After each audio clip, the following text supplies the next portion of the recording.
The veteran who wouldn't salute. They called him broken. Not because he limped through the corridors of the Interstellar Refuge Station on Titan Prime, but because he never looked anyone in the eye. Not even other aliens. Especially not other aliens. His name, in the Galactic Registry, translated poorly into Basic Common. Something like Vrazith of the 9th Ashen Campaign. A decorated war veteran of a species that had burned 3 star systems into glass just to end a border dispute. And yet, when he arrived at the Council Refuge Zone, shackled in diplomatic restraint bands and escorted by armored drones, he did something no one expected. He laughed. Not loudly. Not dramatically. Just a dry, cracked sound, like stone grinding against bone. The escort commander demanded identification protocols. Vrazith tilted his head slightly and said, "You still don't know what you're dealing with, do you?" That was the first recorded warning. It was ignored. They placed him in Interrogation Chamber 7. Standard procedure. Transparent alloy walls. Neural dampeners. Truth field emitters humming like angry insects. 3 diplomats from 3 different species sat behind the observation shield, ready to extract war intelligence. They wanted coordinates. Fleet numbers. Strategic intel. Instead, they got silence. Until one of them mentioned humanity.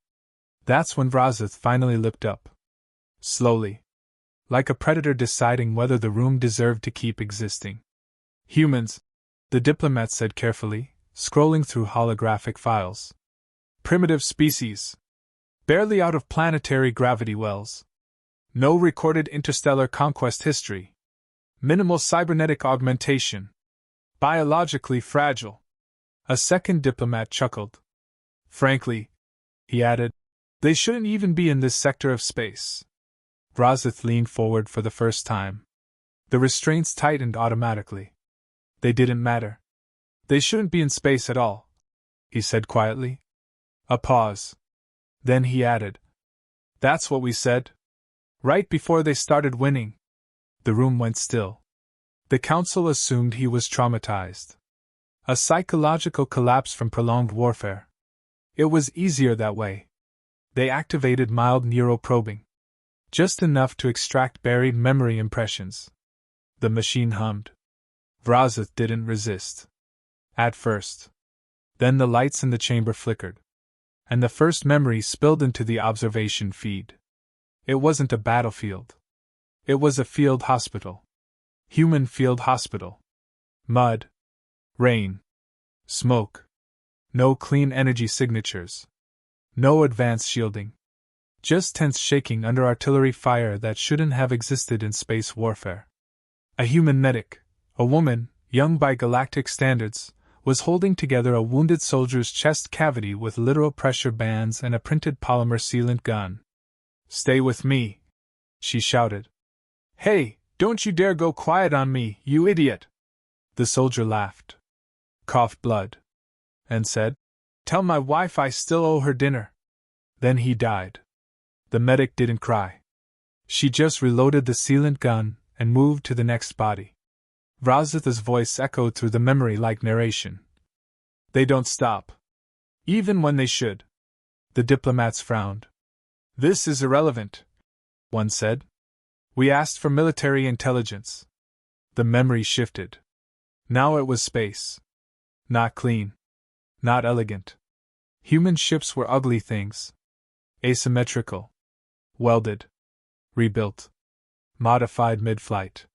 Like they had been assembled by people who refused to accept physics as a final authority.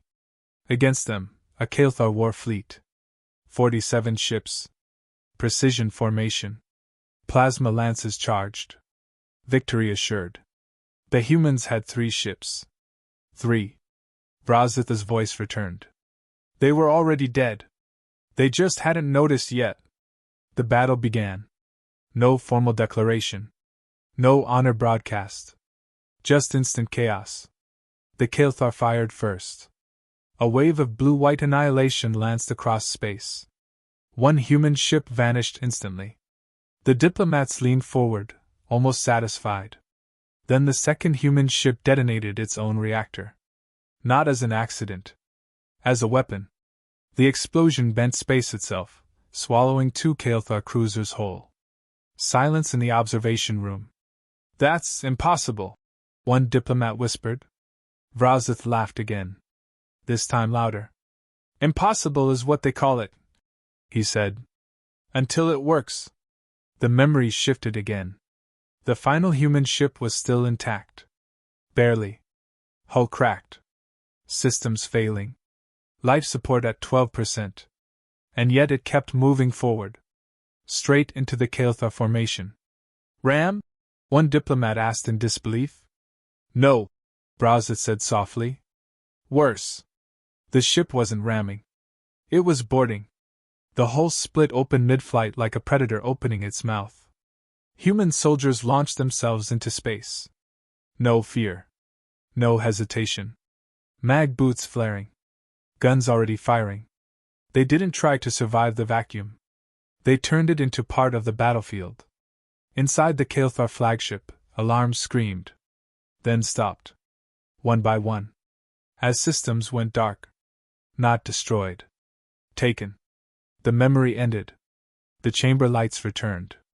The diplomats were silent now. One of them swallowed hard. That's propaganda, he said weakly. Vrazith slowly lifted his shackled hands. You think propaganda makes veterans stop shaking in their sleep? He leaned back. For the first time, he looked directly at them. And his voice dropped into something colder than space itself. I didn't come here because I escaped them. A pause. I came here because I ran out of places where they can find me. Alarms suddenly screamed across the station. Not internal. External. A fleet signature had just appeared at the edge of monitored space. Unknown origin. Massive. Unregistered. Then the tactical display auto-labeled it. Humanity Response Fleet, designation. No negotiation. The diplomats froze. Vrazith closed his eyes. And whispered the final words of Part 1. You triggered them. The fleet that didn't ask twice. The station did not panic. Not at first. Panic implies confusion. This was worse. This was understanding arriving too late to matter. Across Titan Prime Refuge Station, alarms screamed in 12 different species emergency tones at once. Lights shifted from calm diplomatic blue to the harsh red of imminent erasure. Bulkheads sealed automatically, then immediately unsealed again as systems tried, and failed, to decide what protocol applied to a human response fleet arrival. There was no protocol for that. There had never been need for one. Until now. In Interrogation Chamber 7, the diplomats stood frozen behind reinforced glass. And Vrazith simply exhaled. Like a man hearing the last train leave without him. They didn't even send a warning ping. One diplomat whispered. No hail. No demand. No negotiation packet. Vrazith's shackles clicked softly as he shifted his weight. That was the warning, he said. A pause. Then, almost gently. The silence. Outside the station, space rippled. Not visually at first. Gravitational sensors were the first to scream. Then electromagnetic arrays overloaded. Then the station's long-range optics finally resolved the truth. And immediately tried to shut themselves down to avoid processing it. Because reality had just introduced something it had not accounted for. Human naval doctrine. Not a fleet in formation. A storm pretending to be a fleet. Ships arrived in clustered bursts, tearing out a fold space like bullets fired through the throat of physics itself. No elegant ceremonial exits. No synchronized arrival patterns. Just impact. More than 200 vessels in the first wave alone. Some small. Some impossibly large. All ugly. All alive with weapon signatures that did not match any known galactic classification. A junior tactician from the Council Fleet Observatory whispered. They're not in formation. An older officer finished for him, voice hollow. They're hunting. Vrazith closed his eyes. And for a moment the room saw it. Not as a memory this time. As him remembering the memory of fear. They learned something after the Kael'thar War. he said quietly. Everyone thought they would refine their tactics. Become disciplined. Predictable. His mouth twitched. A humorless smile. They did the opposite. The first human broadcast hit the station's comm grid without permission. No encryption handshake. No diplomatic encoding. Just raw transmission forced through every speaker, every console, every implanted translator chip. A voice. Male. Calm. Tired in a way that suggested sleep had become optional generations ago. Unregistered station, the voice said. You are currently harboring a detained human war veteran. A pause. Not waiting for permission. Waiting for confirmation. Vrazith's eyes opened. So they know, one diplomat muttered. The voice continued. You have 30 seconds to release him. Another pause. Shorter this time. More dangerous. If you require clarification, you are already behind schedule. The station commander made a decision. A logical one. A diplomatic one. A fatal one. We cannot comply under threat, he declared, activating station-wide defense grids. We are an independent council facility. We do not yield to. The lights cut out mid-sentence. Not from failure. From deletion. Entire sections of station infrastructure simply stopped existing in the system logs. Then the external hull sensors went offline. Then internal weapons control. Then communications. One by one. Like someone was peeling the station apart digitally before doing it physically. A technician screamed. They're not hacking us. They're unbuilding the systems. Vrazith nodded slowly. Yes, he said. That's new. Outside, the human fleet advanced without acceleration curves. They simply moved closer. As if distance was a suggestion they no longer respected. The first shot fired from a human vessel was not aimed at the station. It was aimed at space beside the station. A distortion pulse. A tear. Reality folded sideways. And something massive emerged through it. A boarding carrier the size of a small moon. The diplomats stared in disbelief. That violates mass displacement laws, one whispered. Vrazith answered. So did they. The station's outer defenses fired automatically. Plasma arrays. Graviton lances. Antimatter point defense grids. All coordinated. All precise. All useless. Human ships didn't evade the fire. They ignored it. Some took direct hits and continued moving. Others simply rotated damage into less important sections of hull, like a living organism turning its shoulder into a blade strike. And then the retaliation began. Not a volley. Not a barrage. A correction. Human weapons didn't fire in beams or arcs. They fired in statements. Each impact erased sections of enemy shielding technology from existence as if the universe had decided it was a design error. Entire defensive satellites around the station blinked out mid-orbit. No explosion. No debris. Just absence. One diplomat fell to his knees. What are they using? He asked. Vrazith looked at him. Grudges, he said simply. A new transmission came through. This time personal. The same human voice. Closer now. Vrazith, it said. The veteran stiffened for the first time.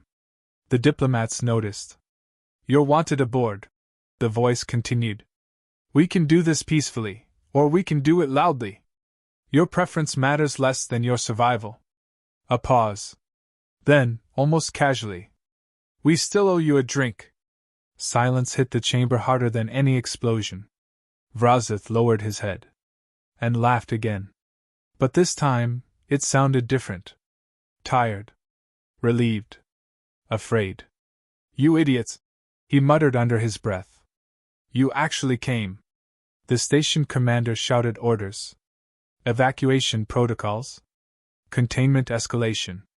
Emergency surrender channels. But it was already too late. Human boarding pods had arrived. Not docking. Not requesting access. Arriving. They punched through hull layers like teeth through soft meat and embedded themselves into station structure. then opened. And War walked out. The last thing Vrazis said before the chamber doors were torn off their hinges was this: "They don't fight wars anymore." A pause. "They end them." Then the humans entered. And the station learned what it meant to be on the receiving end of a species that had stopped asking permission from the universe itself. The ones who learned to stop surviving. The first human to step through the torn bulkhead didn't look like a soldier. That was the problem. The galaxy expected soldiers to look like something special. Enhanced. Armored. Alien in their own right. This one just looked like a man who had been awake too long and had stopped caring whether the universe approved of him. No helmet. No visible augmentations. Only a worn combat jacket marked with old insignias that the station's translators refused to fully render, like even language was unwilling to admit what they meant. Behind him came others. Not marching. Not forming ranks. Walking like they already knew where every bullet would land, and had decided it didn't matter. The corridor outside Interrogation Chamber 7 stopped being a corridor. It became a memory of one. Vrazis stood slowly as the shackles on his wrists dissolved. Not unlocked. Not removed. Overwritten. Human signal intrusion had simply convinced the restraints they had never been authorized to exist. The diplomats stumbled back. One of them screamed, "That's impossible! Those are council-grade neurobinds!" Vrazis flexed his hands. "They were," he said quietly. "Until they weren't." The lead human finally entered the chamber. He looked at Vrazis for a long moment. No salute. No greeting protocol. Just recognition. "You look worse than the last time I saw you," the human said. Vrazis snorted. "You look older." The human shrugged. "Yeah. That happens when you keep winning wars you're not supposed to survive." A pause. Then softer. "We heard they put you in a zoo." Vrazith's jaw tightened. "A diplomatic holding facility," he corrected automatically.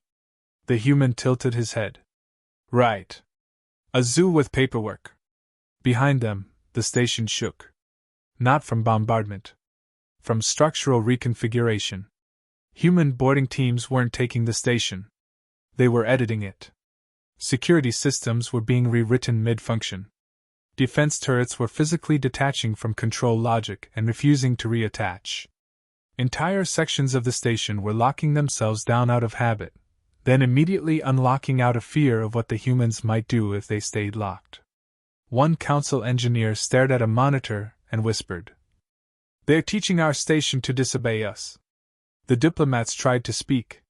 One stepped forward, raising hands in universal sign of negotiation. "We are representatives of the Interstellar Council. Any aggression against this facility will be considered an act of war against multiple sovereign species." The human finally looked at him. Properly. Like noticing a stain. "Good," he said. Then he smiled slightly. "We were wondering when you'd say the magic word." Outside, space lit up again. More human ships arriving. Not reinforcement. Containment. A perimeter forming. Not to protect themselves. To ensure nothing escaped. Vrazith felt it through the station hull, the familiar pressure of encirclement. He exhaled slowly. "They're sealing the system," he muttered. The human nodded. "Yeah." A pause. "Sorry about the timing. We had to make sure no one panicked and ran." Vrazith gave him a sideways look. "And now?" The human's smile faded. "Now nobody runs." A distant explosion rolled through the station. Then another. Then silence. One of the diplomats whispered, "Are they destroying the facility?" Vrazis shook his head. "No." He listened. Felt it. "The station is still intact." Another explosion. Closer. He corrected himself. "It's being disarmed." The human turned slightly, speaking into a comm unit embedded in his collar. "Package is secure." A pause. Then, listening. "Negative. No resistance worth mentioning." Another pause. His eyes flicked to Vrazith. "Yeah," he added. "He's cooperative." Vrazith frowned. I am not cooperative. The human looked at him. You're breathing in the same direction we are. That counts. The diplomats were losing control now. One activated a concealed emergency signal beacon. A last resort call to Council Fleet Command.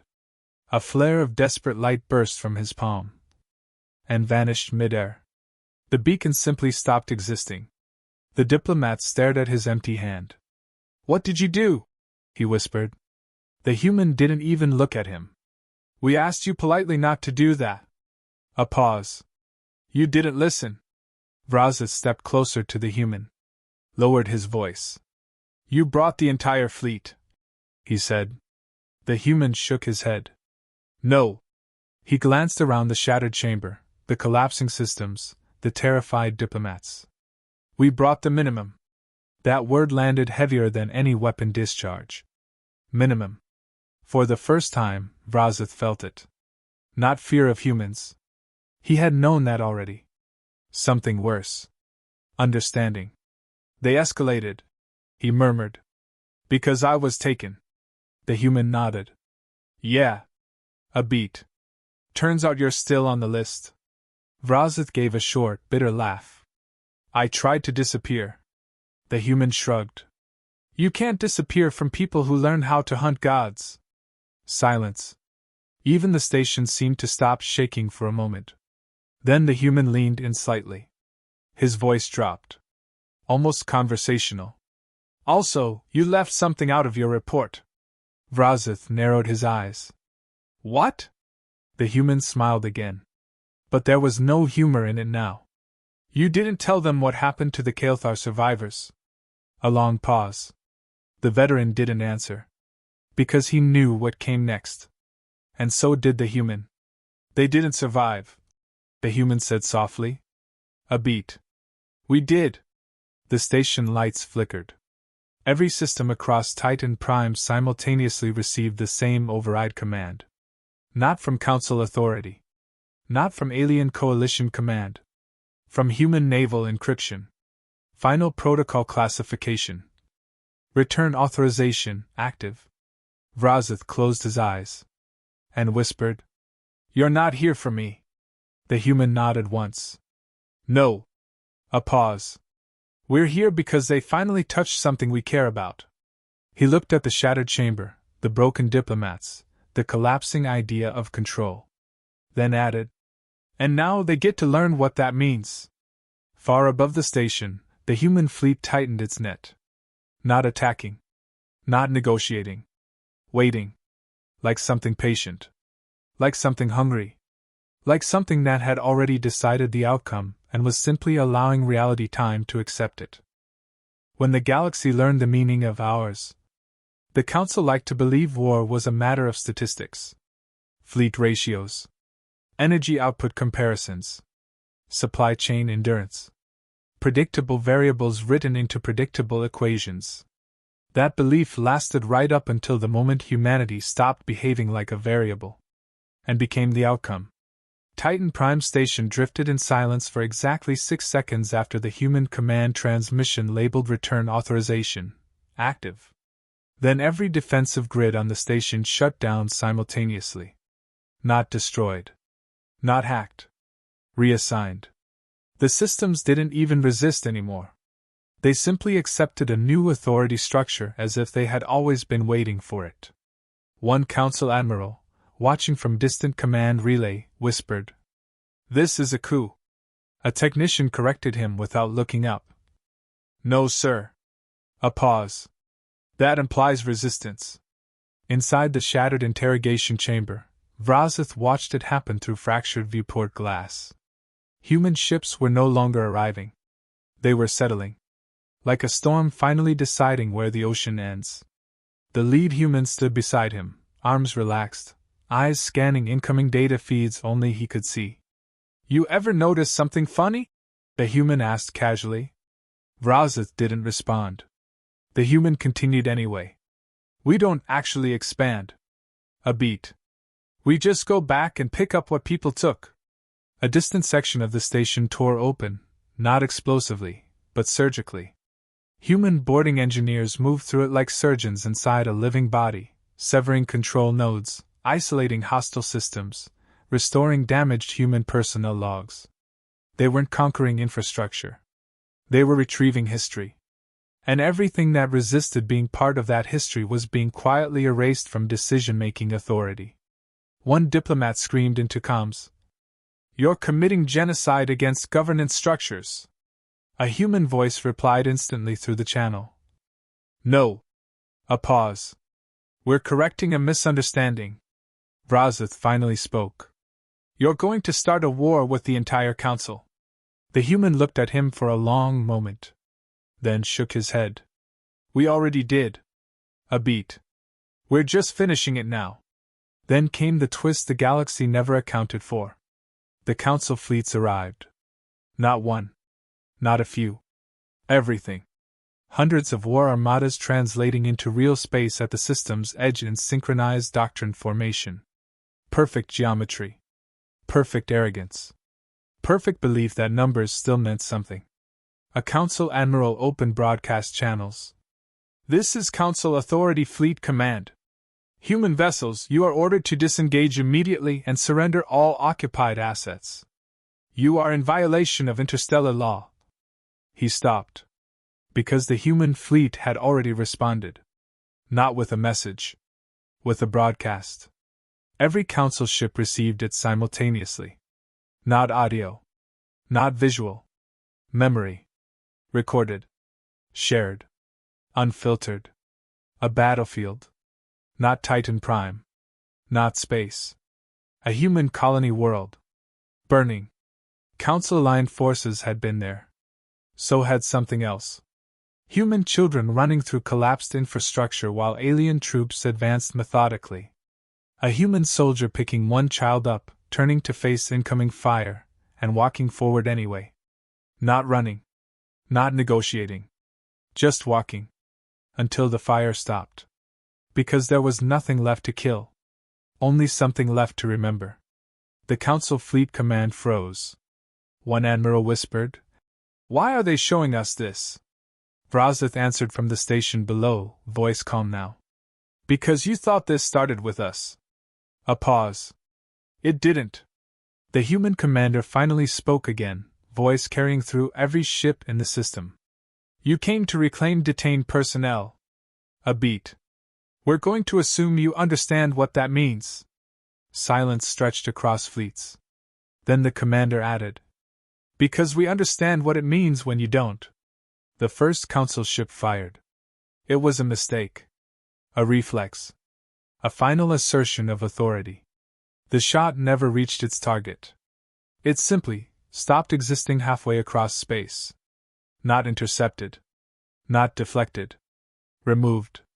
As if the universe had decided the concept of that shot was no longer required. Then the human fleet responded. Not with overwhelming firepower. With presence.